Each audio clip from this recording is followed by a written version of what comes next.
There are corners of history so dense they absorb all light. I am your narrator, and this is Vanta Black History. Today, we descend into the classified testimonies of America's most buried frontier tragedy. In 1846, 87 pioneers entered the Sierra Nevada mountains. 48 survived. The rescue reports were classified for 30 years.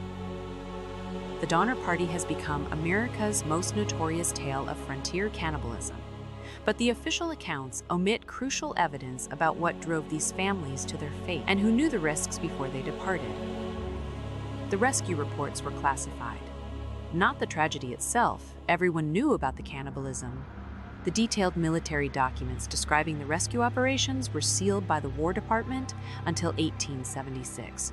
30 years after 87 civilians entered the mountains, the classification stamps are still visible on the released pages. 43 pages remain redacted. The accepted narrative is simple. Families seeking California took a shortcut. They got trapped by early snow. Food ran out. They ate the dead to survive. 48 people lived. Lansford Hastings never traveled his own Kudoff. The route he promoted in his guidebook was theoretical. His private journal, discovered in 1958, contains a different story. Quote, "The passage through the salt desert appears longer than calculated. Recommend against family groups until further reconnaissance." The military knew.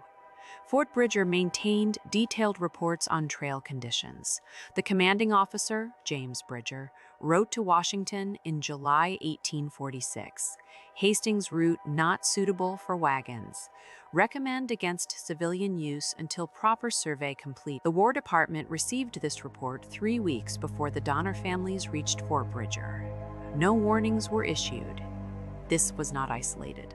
Military records show 17 other wagon trains were directed through dangerous or uncharted routes between 1845 and 1848. The pattern is documented.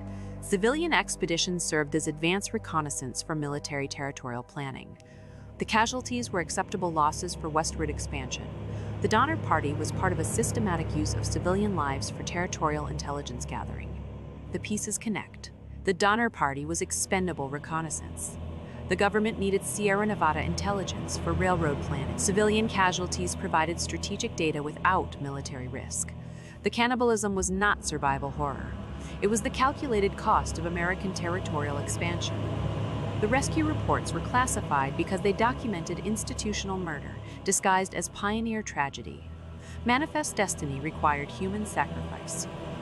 The Donner Party provided it.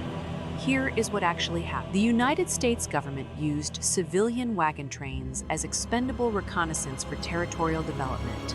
Military intelligence identified deadly routes. Civilian families were deliberately directed onto these routes to gather strategic data. The Donner Party cannibalism was not accidental survival. It was institutional murder for railroad planning. The rescue reports documented the systematic sacrifice. They were classified for 30 years to protect the territorial expansion strategy. American territorial expansion was built on systematic civilian sacrifice. The Donner Party represents the true cost of manifest destiny. Institutional murder disguised as pioneer tragedy. The classified documents prove that westward development required and planned for civilian casualties. The cannibalism was not survival horror. It was the calculated price of railroad development. This is how empires expand. The Transcontinental Railroad was completed in 1869. It followed the exact route the Donner Party died mapped. Their sacrifice was not accidental. It was institutional policy disguised as pioneer tragedy. The railroad was completed 23 years later.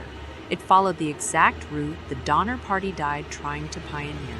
If you dare to keep exploring what others prefer to keep buried, subscribe and activate the bell. In this archive, dossiers never fully close. See you in the next void.